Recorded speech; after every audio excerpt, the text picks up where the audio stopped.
Hello and welcome back to another episode of The Groom's Perspective with your hosts Martha Haring and Katie Mosedale. We're opening the stable door and delving into the highs and lows of the eventing world via Spotify, Apple and all good podcasting platforms. For the video edition, please visit The Groom's Perspective via YouTube or say hello back on our Instagram. But for now, here's this week's episode.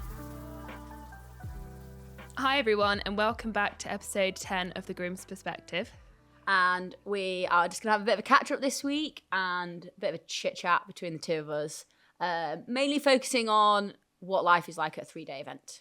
Yes, and lots of, top tips from you on how you manage 3 days and even 1-day events and what goes on.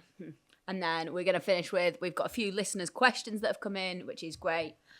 So just hopefully give you a bit of an insight into another part of the job, really. Yeah, what the day looks like. Yeah, but we thought first haven't had a catch up for a couple of weeks of the tales of our eventing season.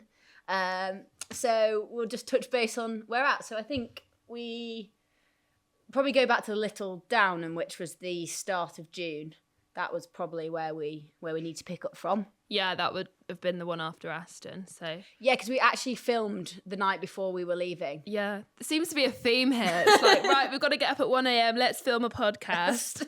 That would have been when we filmed, and then we were up at 1:30 that morning to go to Little Downham, and we did 2 days there. So I think the first day we had Ozzy and Tommy, our two, there, and good day actually. Yeah, they both went well, and credit to Little Downham, the ground was really good considering the recent weather, and it made the long journey worthwhile because we didn't have to worry about running them on firm ground. I mean, it obviously it's firm, but they'd watered, they put a lot of effort in. Yeah, there is nothing worse after and I know, like you say, there's not a lot there's not masses they can do with the ground at the moment, but when you've driven 4 hours somewhere and you get out and you think, not running on this. You're like, I was so glad for that 1:15 alarm. Yeah, it was really worth it. So no, it was good. It was worth the trip. Well, did we have any mishaps? Do you wanna share? Not on the Saturday. Oh yeah, no. So let me have my moment first, okay? Okay. How did the Saturday go for you? The Saturday was fantastic. Ozzy did his first 105. Dressage was pretty average. I think I overcooked it in the heat. It was quite a hot day. So dressage was fine, got a 36. One down show jumping, and then a really nice clear cross country. Had a very nice time, ran in very slowly. Smiling away to myself, cantering along. Good day. You with Tommy, pretty similar day, wasn't it? Yeah, he was good. It was good, okay dressage, was fine. Then he only had one down in the show jump in, whoop, whoop. Which I think everyone that was with us was like, this is amazing. I've basically gone clear at this point. He had 4 down at Aston, so 1 down was amazing. And actually, I probably deserved to have more than 1 because I literally buried. Well, I didn't bury it. I don't know. We weren't even on a stride to the double at the end, and he kept that up. So he's learning. Getting there. Me not so much, but the horse is learning. Yeah, I think we could hear Jill, one of Jan's very supportive owners, was whooping from the lorry park. And Martha's like, I didn't jump a clear round. And she's like, yes, but it was such an improvement. So that was good fun. We had a really nice day, actually. Yeah, a really good day. And then, cross country was fun. My watch, oh God, this is such a blonde moment of me. So I'll have an Apple Watch. Forgot about this. I wear both watches cross country, my stopwatch and my Apple Watch. Got to get those steps in on the Apple Watch. Yeah, see what the heart rate's at coming into the drop. I can put my maps on, get lost at fence free, sat nav it. Anyway, I have my watch strap. Apparently I have it on the wrong way, which I didn't know at the time. And it always comes undone, and my whip touched the watch and the watch came undone. I managed to catch it. I think this is at fence free. So I jumped 4 fences with the watch in my hand, and I'm like, oh, I can't do this the whole way. So I get to the water at 6, which is near the warm up. So I was like, right, I'm going to lob my watch at the fence judges. As I'm going through the water, I just lobbed this watch, and I'm like, oh God, I hope they get that. And then carried on the course. 'Cause I did consider doing it with the watch in my hand because I was like, where am I going to drop it? Can't lose the Apple Watch. It's the most valuable asset. Yeah, literally. Anyway, finished my round and went over and got my Apple Watch, and all was fine apart from there was some commotion on the tannoy that I'd done something wrong at fence 6, but luckily it was just the watch flying through the air. And so then that was the good day. Yeah, good day. So then probably for me, one of the hardest parts of the job. Got back late on the Saturday night, and then it was a lorry changeover ready to go at the crack of dawn again the next morning. So I think you were skipping out the lorry at about 10:30, 11 o'clock at night. Probably. You know, get the horses off, check they're all okay, put them to bed, skip out the lorry, tack out from that day, fresh tack in, fresh numbers in. You know, we try and do it as quickly as possible, but when they've been on the lorry for 18 hours, there's enough to do. So we got that done as quickly as we could, went to bed for about 2.5 hours, and then we went back on the Sunday, and Jan had a couple of novices and an intermediate. Yeah, she had 3. And I had a novice. And then you came to Groom. Yeah. So another good day. Yeah, well, Yep. it was a good day. Yep. Just the elephant in the room. Go on, just tell Go everyone. on. So I managed to get technically eliminated in the show jumping. Not one of my finest moments. I blame the probably about 6 hours sleep I'd had for the preceding 48 hours. But in my defense, so this was on Jet, my other horse. Again, pretty average dressage test. Went down to show jumping. There was nobody in the collecting ring and nobody jumping the course. So I just had a look. And I mean, we don't often walk the show jumping course anyway at a one day. You just kind of have a look over. Yeah, we just wing it. Like that's Yeah. why we jump so many clears. Because we don't need to walk the course. Too good for that. Yeah. No, so we don't think. And I had a look and I was like, oh, same course as yesterday. You know, that's the same pattern. Cool, off I go in on Jet. I was smashing it and I was like, we're away, all was good. Jumped what I thought was the last fence. Big pats. Good boy, Jet. Pat, pat, pat. Off I go, cantering out the arena. And I heard them over the tannoy and they were like, you do have permission to go cross country. And I was like, what are you on about? Like, I've just aced it in there. I never jumped that well. Of course I've got permission to go cross country. And the owner was just stood there looking at me, shaking his head. And I was like, oh, and he's like, you've missed the last fence. And they'd put a last fence in. I mean, I'm blaming it on the course builder. It was definitely not my fault. There was a turn back to an extra fence. Well, God forbid they put another fence in at novice. I know. They've already got the treble to jump. I know. You How don't rude need of them. another one.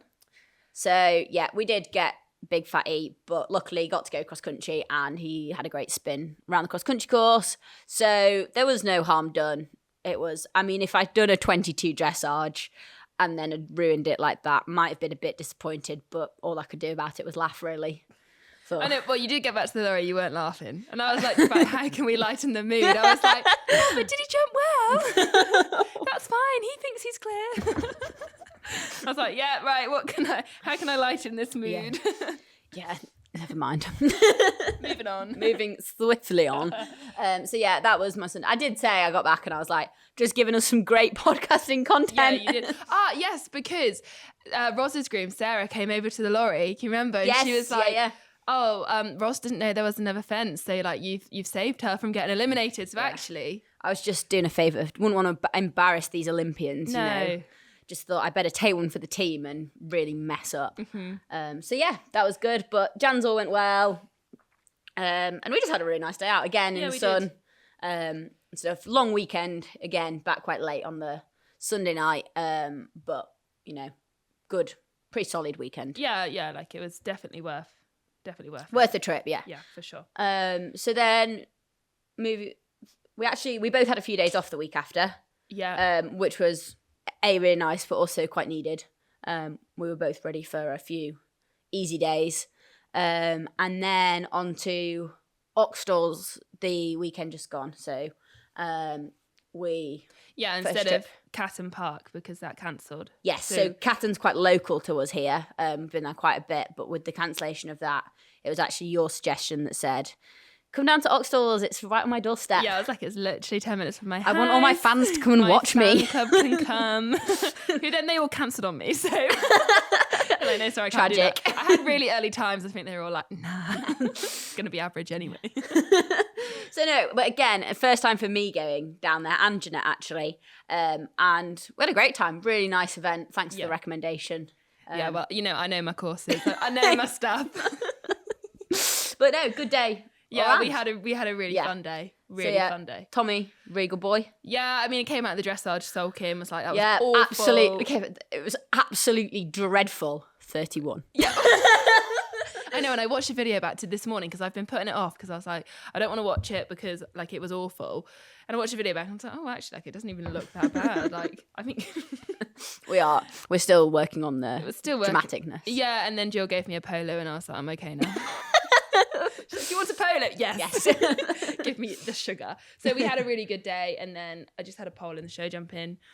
Yeah, again, probably my fault. And then clear cross country, but quite slow because the ground was hard. They'd aerated it, like they'd made an effort with the ground, but it like there's like you say, there's only so much you can do when there is no rain. Yeah, and my mum was like, you need to go for the time. Like, go for the time. I'm like, Mum, he doesn't struggle with the time. I was like, look, and I worked it out. If I had gone for the time after my pole, I would have been 14th. And I finished in 18th, so like... Yeah, it really didn't change It didn't anything. matter, so, had a little bimble around the cross country and... Bit of educational time. Yeah. What about you? You had a good day? Yeah, no, really good day, actually. He did a much better dressage than at Little Downham. Show jumped really well. Actually lost a shoe mid-show jumping round, which I've never done before. So that was a new one. And it flew up in front of him and he didn't react. So this is big progress because, I mean... I wouldn't have been surprised if he just like fainted and lay on the floor. Like someone's throwing something at me kind of thing. But he jumped really, really well. And I actually, for once, thought I rode it fairly well. That's wasn't good. Too. Yeah. So that was a big deal. He had one down just going into the last double. But yeah, job was good. And then really nice spin cross country. There's plenty of questions in there. He did the 105 again and they definitely felt like there was enough questions that would be a really good preparation for novice, which I think is what the 105 should be. Yeah, like bridge the gap. Yeah, between. and it did do that. So yeah, came back really confident and pleased. Again, ran him quite slowly. Had a nice time and ticked another box. So yeah, thing. But it's definitely like I'd say we're probably getting towards mid-season now, and we the improvement for them has been, when we actually look back at where we were in April, both of them have come on a lot, and I think that's all we can ask for. Yeah, at this this time. Yeah, without looking at the on-paper result, like they are both improving. Yes, so. Exactly. There we go. We're going up. We're going up. Slow incline. Yeah, steady progress. But yeah, so we thought we'd actually today have a bit of luck because we as a yard, we did the spring 3-day, which was down at Bicton. I went down there with Jeanette. You stayed here and exercised podies at home and stuff. But it is a kind of big whole yard effort to get there. Like was our spring focus. So we thought we could just actually have a bit of a look back on that. Not necessarily the event itself, but a bit about what a 3-day looks like. Because in all honesty, we haven't had time to do this. No. Since we haven't stopped. Like we were just saying before we recorded, I've been out in the lorry 8 of the last 9 days, somewhere or other, gallops, cross-country schooling, show jumping, eventing. So it is just mid-season. You are just on that roller coaster and you just keep going. Yeah, there's not much time to pause and think about anything. No, actually. So that's why even just then when I was saying about how they've improved, like I don't even think we've not even spoke about that. No, exactly. I was like, they have actually come on quite a lot. They actually have. So yeah, we thought we'd just chat about a bit like what does a 3-day actually look like. For me this spring, I took 3 horses there. Jeanette rode 3 obviously, and I was grooming for 3 with just me, and that's what we'll kind of focus this discussion around. Obviously, you can, every setup will be different. Some riders will take more grooms, some will take more horses. It's just thing, but that's kind of what we've got to go on. Yeah. So do you want to talk us through what would be the first thing you do when you arrive? Like, so you've just driven into the event. I assume someone directs you to your stables, or how does that work? Yeah. So first thing that when you actually get to the event is the vet check. They have to be checked in by the FEI vet before they can go to the stables. It is literally like a stop when you go in, and as soon they are like watched coming off the lorry, give their passports to the vet, and they get their temperatures checked, and then once that's all sorted, you can be directed off to your stables. And and go and, kind of put the bedding down, get the water and hay in. And then we tend to just actually let them settle in for a bit. Bicton's quite nice. We were on the permanent stables.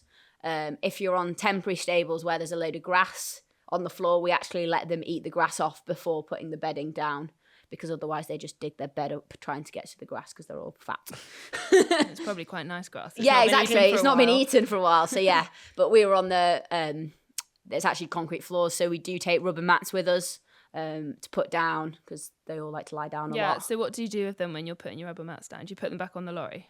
No, like one of us will hold them outside. Jan will hold them, I'll put mats in. Yeah. And stuff. And yeah. So this is actually, I always think it's funny because you say it's a 3-day event. It's a 6-day event, because this is on the Tuesday that we've gone down, ready to trot up on the Wednesday. So Tuesday and Wednesday, very chilled days. Bit of, work, like take Wednesday, your trot up will be late afternoon. So you've actually not got much to do. Like all of them will get exercised and stuff. But the first few days of a 3-day are actually quite relaxed, really. And then it all happens at the end of the week when everyone's tired. Yeah. Then it all hits you like a brick. Yeah, that's Sunday afternoon. Okay, so once you settle them into the stables, you would then unpack the lorry and sort everything out? Yeah. So get the horses in, get them watered and fed, and then unpack the lorry. Like, it's quite, obviously our lorry is massive, but you do take so much stuff, it's ridiculous. And obviously we've got to live in the lorry for the week, so we get the lorry mucked out, get the bedding like as far to the back as possible so that we can use the horse area as a bit of space as well. We both do sleep in the living area, but it just adds a bit of extra space for storage and that kind of thing. So then go on to the Wednesday. Yeah. What, in terms of exercising, getting the horses out of the stables, what does that look like? So Wednesday, they probably only all got ridden once. They will have been ridden once each on the Wednesday. Again, different horses. Some horses need loads of work. Some don't need very much work at all. We didn't take anything that needed masses of exercise. We did take a couple of first timers, and hand grazing at the start of the week was hairy. They do a lot of hand grazing because obviously here, like some of them go out overnight, they're out for 14 hours, and then all of a sudden you take them to a 3-day and they're in the stable 24 hours again. So it's trying to bridge that gap a bit for them. So I do spend, a lot of time hand grazing. So take the Wednesday, for example, they would have all been out their stables for an hour to work, but they all go for a walk in the morning because we don't have a horse walker and they're used to going on the walker here. So first thing in the morning, I'd muck them all out, sort them, and then they'd go for a half an hour walk each, where I do march them around the grazing area opposed to grazing. And then they get worked, and then I tend to, after they've been worked, when hopefully they're a bit more tired, they might go and put their heads down and graze for a bit, and then get them platted up and ready, looking nice for the trot up in the afternoon. Yeah. And so the trot up, how does that work in terms of timing? And because they all have different times, don't they? So was it spaced out quite nicely? Did you have time to get each one individually ready, or did you have to have a couple ready at the same time? So we had one in the 3-star long and then 2 in the 2 long, and the 2 that are in the 2-star long, they're good. They put them together. Yeah. So we had about an hour between the 2 lots of them. So they were all platted up beforehand, like with a hood on and in their stable, but we did have time to bring Rosie back and then get the other 2 out, and then we took them down together, like one each. Yeah, and you do it back to back. Yeah, I do it back to back. So, Jan trots the first one up and the other one's, I hold the other one just next to it, and then we swap over. But yeah, that was all, all went through fine. So funny one is the trot up, because it's a bit like there's so much, like obviously you need the horse to get through sound, and it's like a fashion show these days and all of this, but essentially you do just jog up and down for 30 seconds and you're like all of that preparation for accepted kind of thing. Yeah. But it's always it is a relief to get them through it, even because you just don't know what and so having. Then did you take their plats out, or did you leave them? No, so we had 2 dressaging on the Thursday, 1 on the Friday. So the 2 that were dressaging on the Thursday just had hoods on, left them in. I took the Fridays guys Off, flat out. Yeah. So yeah, that was Wednesday really. Yeah, and then the same sort of theme follows for the dressage. Yeah, definitely. Apart from the only thing that would be different is Jan would actually ride them before their test and bring them back to the stables. You know, she'd ride them in the morning. They'd come back. They might go then for a hand graze, and then she'd get on them to then warm them up for their test, which is obviously a bit more work than they get at a one-day event. But you've got the time, and you obviously want to maximise your chances of doing a good test. So, you know, actually, like, again, some riders do a lot, like some horses do a lot of lunging at a 3-day. None of the 3 that we took actually would have benefited from doing that. From flying around on the grass. Yeah. Thank God I wasn't asked to do that. I don't know, like, there is a loose horse out in the lunging area. But no, we're not lunging. Yeah, no, thank you. So 2 tests on the Thursday. And then I think there might have been a drinks reception on the Thursday night, which was nice. That was hosted by Woofwear in the marquee, and that's nice. It's just an opportunity for everyone to go and have a bit of a socialise, but it's just nice as well for like the owners. It was a long trip for us down to Bicton, and the owners have, you know, especially with the ones that we taken, they were homebreds. It's been a really long journey for them to get to their first long format. So, you know, just small things like that are really nice. I think are really nice for the owners. Yeah, for sure. It's like a little break, isn't it? It's like it was a holiday. Away, yeah, for the owners, it's a holiday for them. And, you know, it costs more than a trip to America. So it'd be cheaper to go somewhere very hot, all inclusive. But no, let's camp in Devon. Yeah. What a sport we do. Wasn't even South Devon. Okay, and so cool. So like that's dressage, and then do you want to just talk us through after cross country, like post cross country of a 3-day? Because obviously it's very different to like, you know, a 1-day. There's a lot. It's a longer course. The horses work a lot harder. So cross country, and especially take that into Bicton, like there's a lot of hills there as well. So the 2-star ran at 8.5 minutes, and those guys that are used to running around novices that are 5.5 minutes. So it was a lot more for them. So then there is quite a lot more aftercare. So at a 1-day, they finish cross country, they get iced, and they, you know, that's that. As in, at a 1-day, they don't have to pass a trot up the next morning. So it doesn't, you know, if they're a bit stiff, it doesn't matter. But from the moment they finish cross country, you're thinking of getting them through that trot up the next morning. So they actually all get iced 5 times in total. So from would you finishing cross country? So you take ice straight to the finishing box, or yes. So they as soon as they finish, same at a 1-day, they're stripped, they're washed off, they get ice on, and that's their first lot before they come back to the stables. Yes, over at the finishing area, and then every hour afterwards they have ice on for 20 minutes, 40 minutes to an hour off, and then go again. Which is great, unless they go cross country about 6 o'clock at night, and then you're a bit like, oh god, because you know. So they do that, but we probably, you know, you want to leave them a good few hours. They'll come out of their stables, they'll hand graze, but they do need some time to chill, and also if there is anything that's gonna any bits of injuries or niggles, they actually need the time to stop for that to present itself. If you keep going and going, that swelling might not come up, or that kind of thing. Morning trot up. Yeah, exactly. Shit. Yeah. So, you know, actually they do need time to chill, have a bit of a rest. They would probably give them a bit of feed in the afternoon, like some like real watery mash or that kind of thing with some electrolytes, help them rehydrate. And then probably about 6:30, 7 o'clock, like before we've had tea, Jan will come over, and then she'll watch them all trot up, so that we've got an idea of where they're at, and all being well, 3 trotted up fine, great. We can put ice tight on, which is the soothing clay. They get that put on, they get bandaged, and they can go to bed.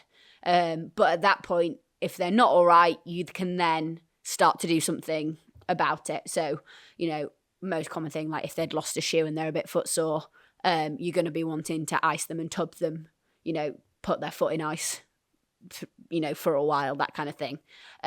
So you don't want to find out at 6 o'clock the next morning you've got a horse that's lame that could have been absolutely fine. Yeah, if you could have done something about Obviously, it. in some circumstances, if they're, they might not, something might have happened and they don't trot up the next day, you're not going to try and get them through it if they're not right. But small niggles or that kind of thing, you can work with. Cool. And then, so obviously you do a second trot up the Sunday before show jumping, and that follows the same theme as the first one. Yep. Apart from it's much earlier. It's usually about 8 o'clock in the morning. So what time did you start Sunday morning then? probably about 4:30. 4:30. Yeah. With probably you would have been a thing because if you actually break it down, I've got 3 horses to muck out, feed. You've got to get their bandages off, their ice tight off, which is a bugger to get off. Jan's probably going to come and watch them trot up about 6 a.m. because they may look a bit stiff and she may need to get on and work one of them, that kind of thing. So, she'll come and watch them trot up, but then they also, again, they all need a good walk. I'll only walk them one at a time. Don't trust them. You don't want one kicking another one and causing an injury. So it just takes, and then you've got to plait them up again.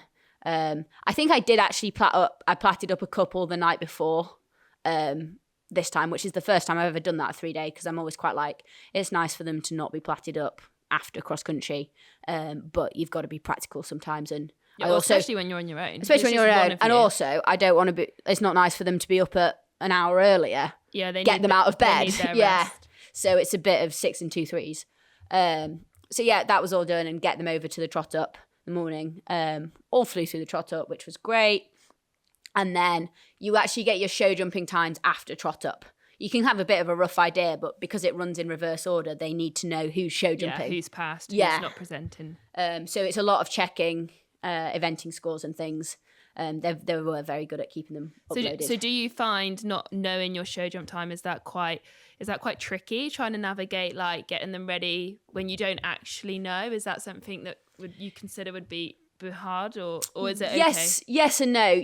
I think you just have to gauge a bit of an idea, so you can kind of be like, well, show jumping starts at 10 and they're going to be jumping approximately 15th, give or take 3 that might not pass the trot up kind of thing. So you get a rough idea, but I think it's just about being organised, having the stuff that you need over at the stables, so that you're not suddenly rushing around. Like I could actually had all everyone's show jumping boots and everything over there on the Saturday night, so that on the Sunday morning I didn't need to run back and forth. Yes, you kind of get as much as you can. Yeah, can there. And then Sunday they obviously show jump. It's a horrible phase because they can have a pole and drop right down 20 places. Yeah, kind of thing. And with the reverse order, it really adds the pressure on. But and then it's the big clear up operation. And this is what I mean, like Tuesday, Wednesday, Thursday are really nice and relaxed, and then from Saturday morning till going home on Sunday, you don't stop, especially when you've got to you have to clear out all their stables, leave them spotless, pack the lorry back up to go, take the gazebo down, or when you're quite tired and stuff like that, and then drive 5 hours home. So the Sunday when they've finished is always a bit of a slog. Yeah. But hopefully they've gone well. But I assume because you've done it for quite a while now, you have a system and you follow that. You know how to pack up from a 3-day now because you've done it before. Yes, so I've got to say, I look back at the first 3-day that I did, and I had absolutely no idea what I was doing. And even now, each time I go to one, I learn something. Yeah. Mainly from just watching other grooms and other riders and things, and I think, oh, that's a really good idea.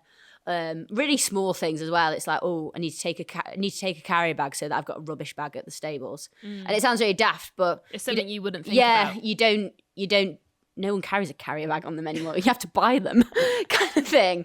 But even just like that, or just having enough hooks at the stables to have things up on and things. So I do find each time I go, I think, oh, that would be a good idea to do next time. Or you see something and you're like, oh, that's a really good idea. So you do get, start to go a bit faster kind of thing. And I mean, it's also known your rider for longer. Now me and Jan have our own systems as well. We kind of know what jobs each other do without having to tell each other. As in the first time, I was like, Jan, you are going to have to tell me how to do everything because I don't know what I'm doing. I didn't even, what's a stable manager, like kind of thing. Yeah. Well, like you say, until you do it, you don't know. No, exactly. Like, I mean, you can give us, you can have as much advice and get talked through the process so many times, but until you're put in that position, you just don't know. No. You've got to figure it out from doing it yourself, really.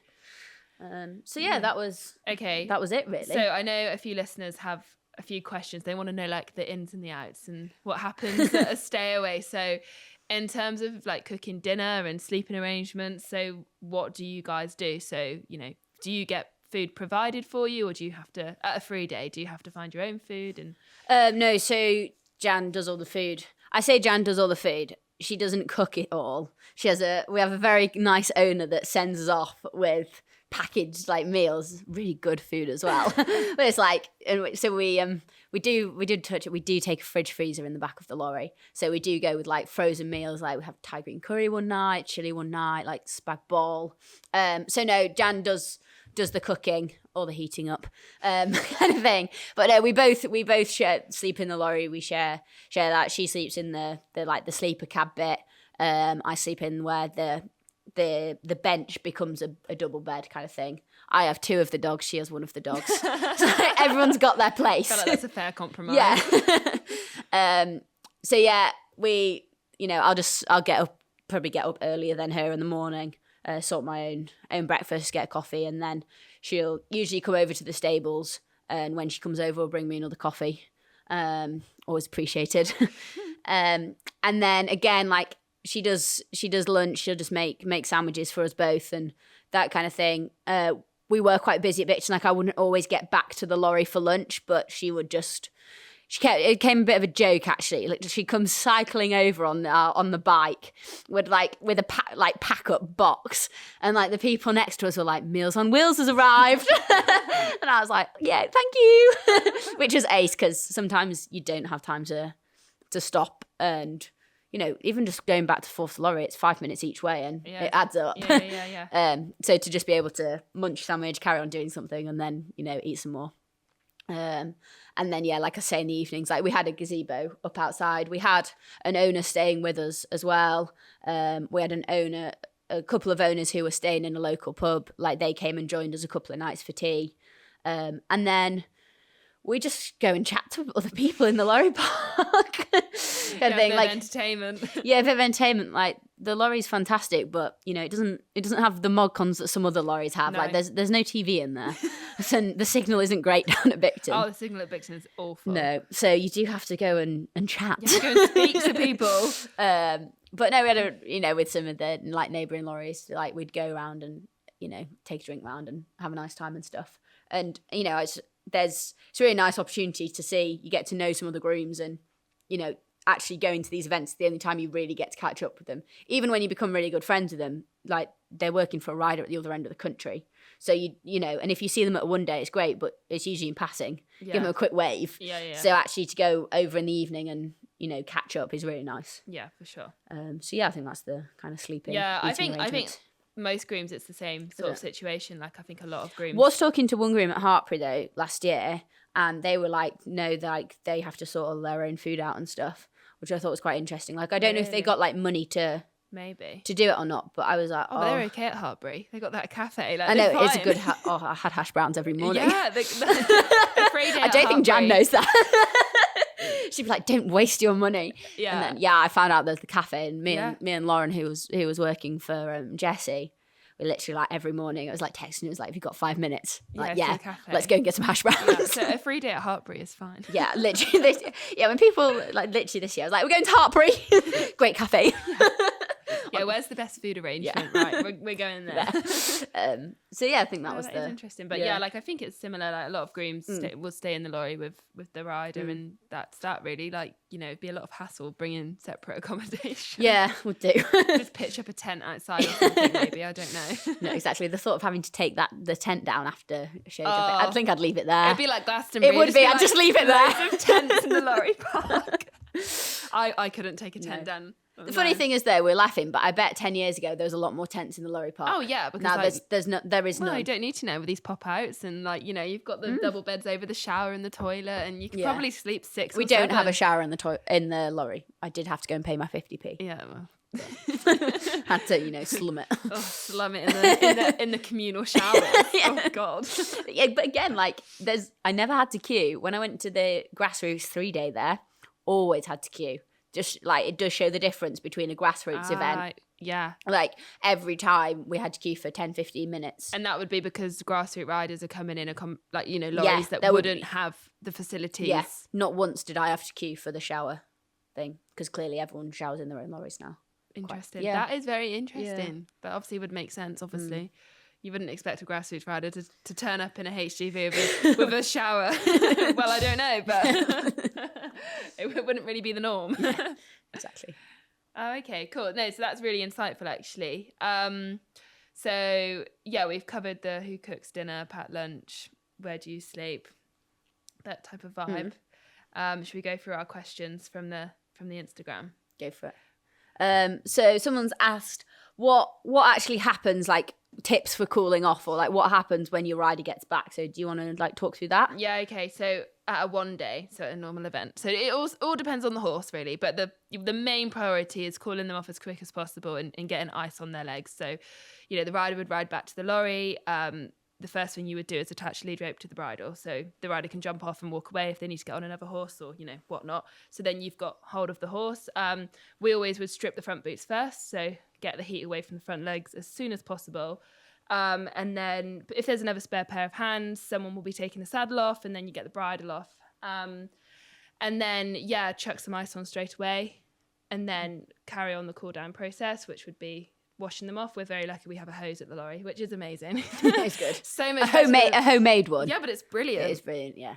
But it depends on the horse. So if you've, my horse and your horse, they're very, we could wash them off with their studs in because they're very easy to wash off. But if you've got a horse that is a bit funny with the hose or, a bit fidgety, you would aim to take the studs out before you do that because, if you've taken the front boots off, you've taken the back boots off, you don't want them studding themselves without any protection on. So, taking the boots off and studs out. And it, like you say, it all depends on the horse. And then once they've had a wash off, and to be fair, at a 1 day, they shouldn't be blowing too much. They're all fit enough to be at that level. So they could have a quick 5-minute walk. But, by the time the riders walked back from the cross country, usually they've recovered. Yeah, usually like once they're washed off and that kind of thing, they're actually ready for some grass, aren't they? Yeah. So like them, it's always nice to let them put their head down and stretch and have a bite to eat if you've got the time for that. And then once they've done that, you would pop them up on the lorry, change over. And then, that would be a 1 day. Yeah. That's the main thing we would do.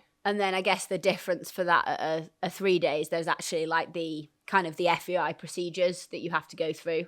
So like when the rider gets back from the course, it's the same principle. Usually have more pairs of hands, like there's always people around to help and stuff. But again, we follow all the same thing, but the horse keeps walking. You're doing all of this whilst the horse is walking around, like cooling them off, water on them, but someone's keeping the horse moving to try and, get their heart rate down, but without them stopping and risking of like tying up. Yeah, because you don't want, 12 minutes cross country or 10 minutes cross country. You don't want to just suddenly then stop. Yeah. Even at a 1 day, like, when you finish the course, you don't want to just suddenly go to a stop. You want to walk or trot slightly a little bit and walk back to the lorry. So it's really important. Yeah, so that's the kind of thing. We actually, you take a wheelbarrow full of stuff up to the finish area, fill your water buckets up, and then you can shove all the tack and everything in there, and then to bring it all back. But you do have to be checked by the FEI vet that they check their heart rate and check that it's come down sufficiently, and then they'll be given permission to go back to the stables. Yeah. Whereas at a 1 day, you don't have to worry about any of that. No. And I'd say a top tip for that would be like, take even if you think that the horses, you've got a calm one, take a chiffney. Or, leave their bridle on, take their flash off, tuck that in, still wash their face off well. But after that much cross country, their adrenaline is up for quite a while. Mm-hmm. And even your nice ones to handle, walking back through the woods at Bicton, there's horses trotting towards you to go out on the cross country course, and their blood is up. Like that would be my top tip for thing. Yeah, and that's really true, because when I was doing some grooming, and it was my first time grooming on my own at 4-star level, and this horse had got back from, it was a 4 short, but it was still like it was a long track, and this horse, the mare, but adrenaline was up so much, and she'd been really easy to do all day, and we washed them off obviously at the finish. You wait for the vet to give them the all okay, and then it was like, right, you can take her back to the lorry now, and I was like, yeah, fine. Took her back to the lorry. I'm getting towed back to the lorry, and I'm like, oh my God, I'm gonna lose this horse. Like the adrenaline was up, and she'd been really easy all day, and then suddenly, once they finished that round, they're just completely different. Yes. And like that's a really good point actually. Like have some piece of tack. I think we actually took all the tack off, so no wonder I was getting towed back to the lorry. But yeah, really good point. That actually they are completely different at the end of a track like that, where they've had to become a different animal, really. Yes. You know, to be asked to go and do that compared to the earlier phases. And so, sometimes at 3 days it's a long walk back to the stables. You know, like at a 1 day, your rider can ride back to the base of the lorry ramp.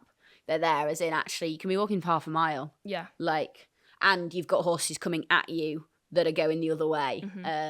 So that's just something that I would say is worth thinking about. Yes, 100%. Kind of thing. So what else have people said? Do you actually get to see the event, or are you too busy? Varies really. I'd say actually down at Bicton this time, I didn't see masses of the event. No, it's hard at Bicton though, isn't it? Because the lorry park is like, you're not really in a viewing area. No. So, and with 3, like there was always something I could be doing with our guys. Like, opposed to just watching. You know, there was a couple of other riders that we knew there and things that I might think, oh, I'll go try and go and see their test. But that's 6 minutes, and then you're back at the stables. But then again, you know, in the evening, you know, when there is time, it was nice to go and to socialise or that kind of thing. And you do get watch Jan out on cross country. That's always because I'm not sure if it's the same at Bicton, but a lot of the big ones you do get the tent. There wasn't a Bicton. I was running around with the camera, but like at Blenheim, it was Blenheim, really I love Blenheim for this, because right by the start box, it's amazing. So the warm up, cross country warm up for Blenheim is literally right by the start box, obviously, and then at the start box they have this like white tent, and inside they've got like 6 screens all showing the riders. So then you kind of warm your rider up, they start, you run over to the tent, and you can watch their whole round. And then they're finished, and you're at there. The end. Yeah, perfect. Amazing. And obviously you've got all your buckets there ready, and everyone's got their buckets out, and you kind of pick the best spot to put all your buckets in. And it's really nice actually in the tent, because everyone else's support crew is in there. Yes. And so you're in there with everyone else, and they're all cheering for everyone. It's actually really nice to watch everyone's round, and you see more than you would out on course. 100%. Yeah. When you get to the big ones. Yes. I've done one. And then I think the last question is there anything that you wish you'd known before? And I think with that, it's I just say ask questions. Like, I don't think it's really hard I was so nervous before I went to my first one, because I had no idea what to expect. But, you know, everyone is really helpful. And I would say now FEI is you've got to do your temperatures for 3 days preceding, log them on the app, and then keep doing them whilst you're there. And if you don't do that, you can get sanctions and things. So that's something to think about. And you've also got to have a number on the horse the whole time. So if you're hand grazing, they've got to have their competitor number on them. Really easy way of doing that is just put some white tape on the head collar and a permanent marker with their number on, so you can't forget it's on there. And then if your rider goes and works their horses, they need a bridle number on. Yeah. And again, that can get you eliminated. Yeah.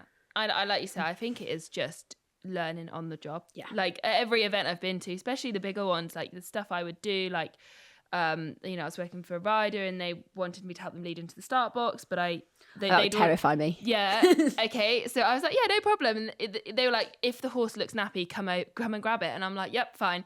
So horse starts to look nappy, rider's totally in the zone, like not speaking to me, and I'm like, right, cool. She kind of says, coming, and so I go in, and then the starter shouts, and she's like, you can't do that now. I've started the countdown, and I was like, oh shit, I'm about to eliminate everyone here.